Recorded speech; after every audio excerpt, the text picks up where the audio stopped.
All right, let's talk about data in Python. If you're doing anything with it, there's one tool you're going to run into over and over again. I mean, like 90% of the time. We're diving deep into that tool today, the Pandas DataFrame. You know, every data project, no matter how big or small, starts with the exact same problem. You're just staring at this mountain of information, right? And you're thinking, okay, where do I even start with all this? And that's the thing, right? Data never just shows up in one perfect little package. It's messy. One minute you've got a Python list, the next you're handed a CSV file. Or maybe it's pulled from a database, or it's a JSON feed from some API. We need a way to take all this chaos and bring it into one place, one consistent, powerful format. And that is exactly where the Pandas data frame swoops in to save the day. The best way to think about it, it's like a super-powered spreadsheet, but it lives right inside your Python code. It's got your rows, it's got your columns, a two-dimensional table, but it is built for some serious high-performance data crunching. This is the key takeaway. This is your digital workbench. Okay, so before we can start asking questions of our data, we first have to get it into one of these data frames. So let's start at square one. How do you build one from scratch? Just using basic Python stuff. So the most straightforward way is to start with a list of lists. See here?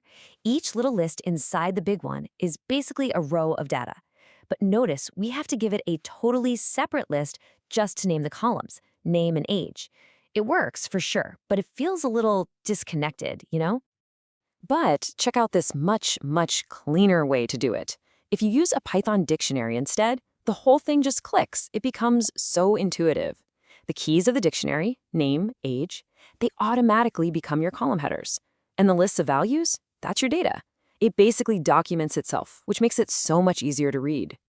And looking at them side by side really just drives the point home, doesn't it? On the left, you've got your data in one variable and your column names in another. But on the right, with the dictionary, the way you write the code perfectly mirrors the table you're trying to build. And that's exactly why this dictionary method is what you'll see most people using when they're creating a data frame by hand.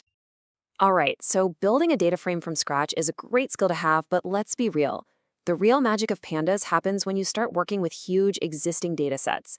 So let's see how we can pull in data from the real world. I mean, it's just a fact, right? Most of the time, you're not going to be typing your data out by hand.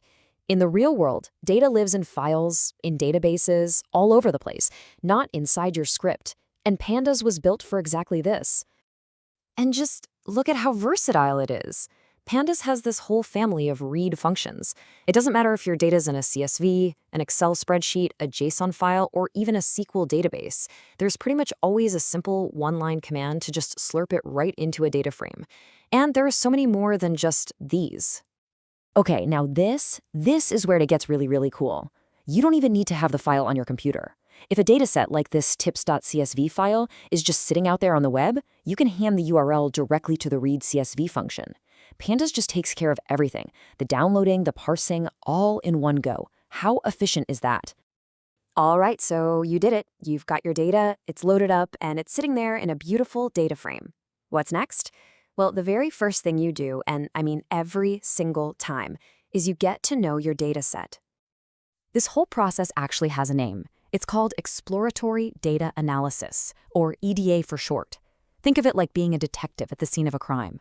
You're not trying to solve the whole case just yet. You're just gathering clues. You're trying to understand what you're even working with. What's the structure look like? Are there any weird patterns or missing pieces right off the bat? And your number one tool in the toolkit, the first thing you'll almost always type is df.head. It's like opening a book to the first page. Bam! It just shows you the first 5 rows. You get an instant feel for the columns, what the data looks like. It is the absolute fastest way to just confirm that, yes, your data loaded correctly and isn't a total mess. Okay, next up, df.info. If head is looking at the cover, info is like taking an X-ray of your data frame.